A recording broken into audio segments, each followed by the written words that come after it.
আসসালামু আলাইকুম। আজকে আমরা তৈরি করে দেখাবো চা দিয়ে মুরগির মাংস। কি শুনে অবাক হচ্ছেন?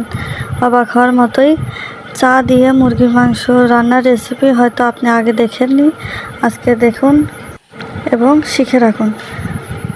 প্রথমে আমরা একটা পাত্রে 1 কাপ পানি দিয়ে চা বানিয়ে নেব। চাটা যাতে গরম অবস্থায় থাকে তার জন্য আপনারা চাটা পরেও বানিয়ে নিতে পারেন বা আগেও বানিয়ে ঢেকে রাখতে পারেন। মুরগির মাংসের তরকারিতে চা দিলে অতিরিক্ত তেল মশলা ছাড়াই মুরগির মাংসের কালারটা একদম সুন্দর লাল টকটকে কালার আসবে, দেখতেও ভালো লাগবে, খেতেও ভালো লাগবে। চা তৈরি করে সাইডে ঢেকে রেখে চুলায় একটা কড়াই বসিয়ে তাতে আমরা সব ধরনের বাটা মশলা দিয়ে দেব। অতিরিক্ত মশলা দেওয়ার প্রয়োজন নেই, যেহেতু আমরা চা ব্যবহার করছি। প্রথমে দিয়ে দেব তেল, তারপর দিয়ে দেব শুকনো মরিচ বাটা, আদা রসুন জিরা একসাথে বাটা, গোটা গরম মশলা, গোটা পেঁয়াজ কুচি, সাথে একটু দিয়ে দেব হলুদের গুঁড়া, 2 চামচ পরিমাণ লবণ। সব কিছু দিয়ে ভালো করে মিক্স করে নেব।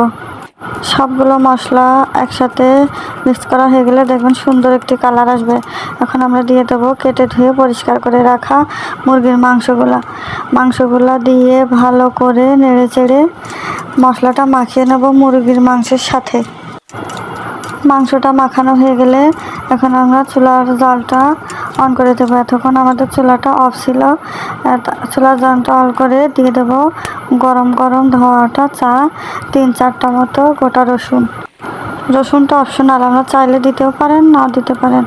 রসুনটা দিয়ে আমরা নেড়ে চেড়ে মাংসটা ভালোভাবে কষিয়ে নেব।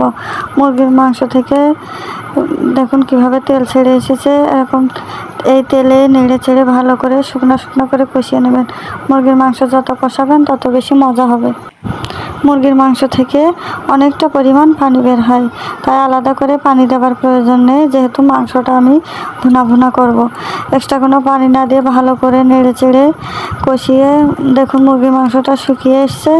এখন আমরা একটা ঢাকা দিয়ে ঢেকে হাই ফ্লেমে জাল করব। কিছুক্ষণ ঢেকে রান্না করার পর দেখুন মুরগির মাংসটা থেকে পানি ছেড়ে দিয়েছে। এই পানিতেই আমাদের মুরগির মাংসটা সিদ্ধ হয়ে গেছে। এখন আমরা ভালো করে নেড়ে চেড়ে লবণটা দেখে নেব, যদি ঠিকঠাক থাকে তাহলে আর দেওয়া লাগবে না। লবণ লাগলে কিছুটা লবণ দিয়ে একটু গুঁড়া মশলা দিয়ে রেডি।